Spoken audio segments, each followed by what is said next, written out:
Hey guys, back at it again in Antwerp still, at the event of the Yu-Gi-Oh! Regionals here in Belgium, and I'm with Thomas. And Thomas got, what place did you get? Third place. Third place, congratulations man. What'd you play today? The best deck in the format in my opinion, Yubel Fiendsmith. Yubel Fiendsmith, alright, let's get into the deck profile. So yeah, I'll keep the normal cards simple. Wait, what happened to my cards? There's two thrown and there's meant to be two other ones elsewhere. As in, let's see if I can find them in my deck. No worries. Well, not two other ones, one other one. It somehow got to the bottom. Yeah, it's the best card in the deck. If you draw this, you win effectively. Yep. Because it's starter, extender, plays through everything. It's Foolish Spirit, basically. So you need to play it at 3. Yeah, of course. Yeah. 3 Samsara, because it's the starter that you want to see most. You play 6 normals, but it's okay. The 4 Yubel names, you always keep them in post side, even if they're kind of bricks, because honestly, even the big ones aren't bad to draw, because you just make Phantom if you get hand trapped, and then you win. Because no one can beat Phantom, but backed by some hand traps. Okay. 2 Squirmer. I think you need to play 2 because there's lines where you Foolish one and then use the other from hand. It's the best extender in the deck outside of Throne, because Throne can add this. And it's just intensely broken. It's like 2 bodies on its own and allows you to do all the crazy stuff. 1 pain, because you need it in the combo and you like to OTK people with the reflection damage. 3 Beckoning Beast, 1 opening. It's just so good because it's a 0/0 fiend. It lets you extend, and this card is incredible because it's an extender, it's everything. Yep. Lets you play through everything as well. 3 Engraver, 2 Tract and 1 Lurry. I think you need to play it. I prefer to play it with these ratios. You can cut these 2 and play a smaller ratio, but then you lose 2 hand traps more, and I think that's kind of defeating the point of playing this deck.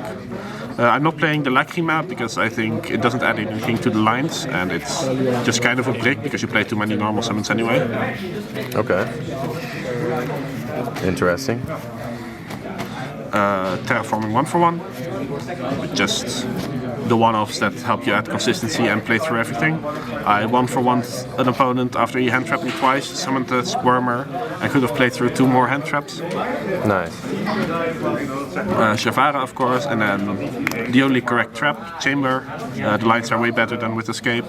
The only time Escape is technically better is if you get Fuvarost and don't have an out, which should almost never happen. Alright. 1 Called By to beat Fuvarost more consistently and just beat any hand traps. Also, to go second against Fire King, this is really good. So you can keep that in the main? I keep it in against Fire King and then against everything else I sided out. And then the hand traps. 3 Ash, 3 Veiler, 3 Droll. I think it's really good against almost every deck right now, outside of Yubel, kind of. And it's another out for Fuvarost. I drolled an opponent after he Fuvarost me, got 1 draw, and then made like a half board, and no one can beat your half boards with this deck. Then the last hand trap that I played 3 of, Imperm. It's just really good. It doesn't play 2 talents. 2 Mourner, 2 Nibiru. Just to diversify your hand traps a bit, 2 offs. Both of them are. This is just really good against any Snake Eye deck because they special Witch as their extension, and it's just if you pair it with any hand trap against Snake Eye, kills them.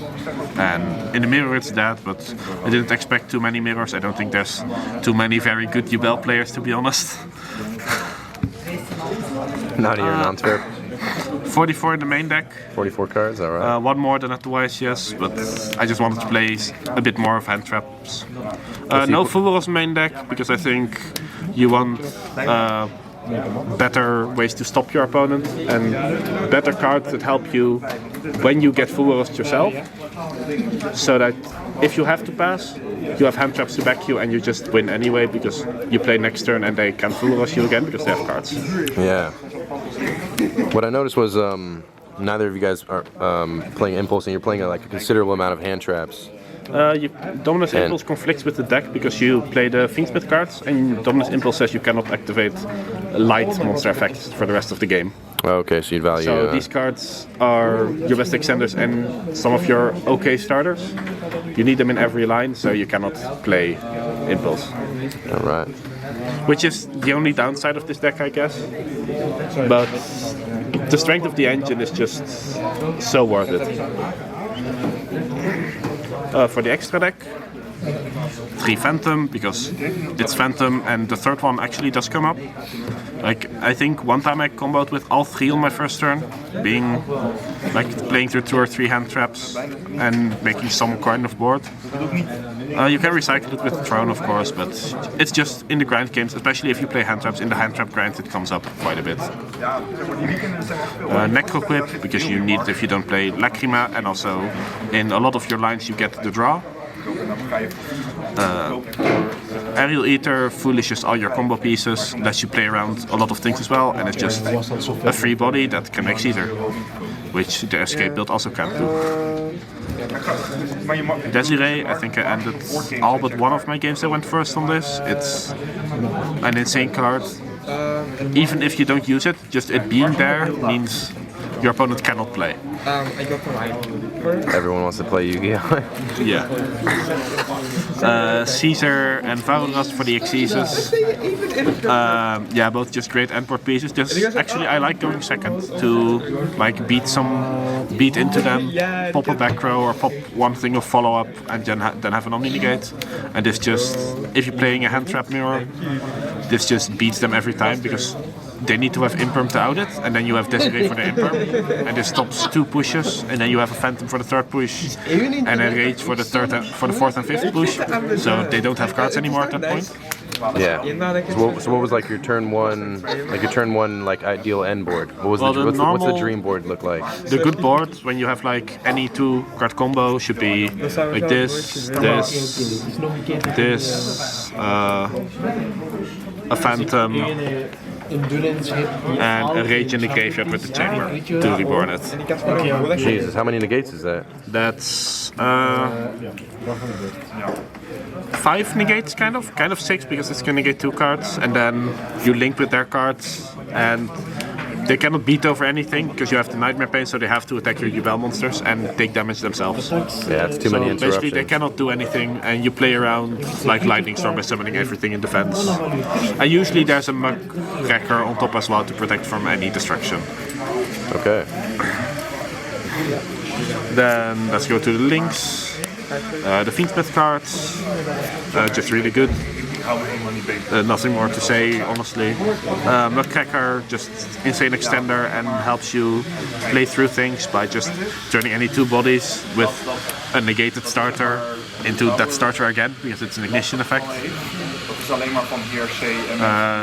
The Unchained cards, a Yama and a Rage, they're incredible. The Rage is like the best interruption in the game right now, because it's effectively on its own, it's 3 interruptions, and because it's in a graveyard, no breaker works against it effectively. That's a good point. And Yama helps you extend and gets you Shavara, which is really important. And then 1 SP to summon with the Rage. Nice.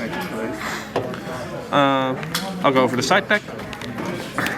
So here come the Charmies, 3 Fumaros, 3 Perulia, because going second, they often just make your opponent play bad. Or they pass turn, or you draw enough cards that you win anyway, because this deck is one of the few decks that can, if you have like a 10 card hand, break almost any board. Outside of the mirror. 3 Cosmic to deal with Centurion, any stray floodgates, and it's a good going first card against like everything right now. So you just play it at 3. There was a runic stun at like the high tables. I thankfully dodged him, but I think the only reason he performed was because people aren't playing this. My Cosmics have vanished. 3D barrier.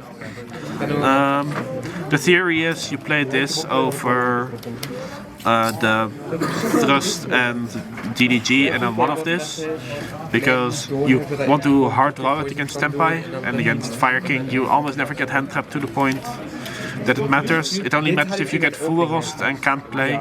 But I think I would prefer the thrust, but this takes one less slot or two less slots in your side deck, which is also a bit important. I drew it like once or twice and I don't think it did anything. Not the happiest with it. Then Chaos Hunter Mannequin Cat. It's pretty standard now to beat Shifter, but people don't actually know that they have it from me indirectly, because I topped with it at YCS Lille, and then Pack and everyone copied it. Yeah, because I heard about it through Pack. Or yes, and he heard about it from me. Sick. And I heard it from my boy Dave. Nice. Shout out Dave. Shout out Dave. And then Nightmare Phoenix as the last card in the side deck to help you push through back row decks a bit, because that's kind of a bad matchup. So you play this, and also it lets you summon a guy that can beat over Kawakimere Drago, because all your guys are 0 attack. Okay, makes sense. I decided it in like once.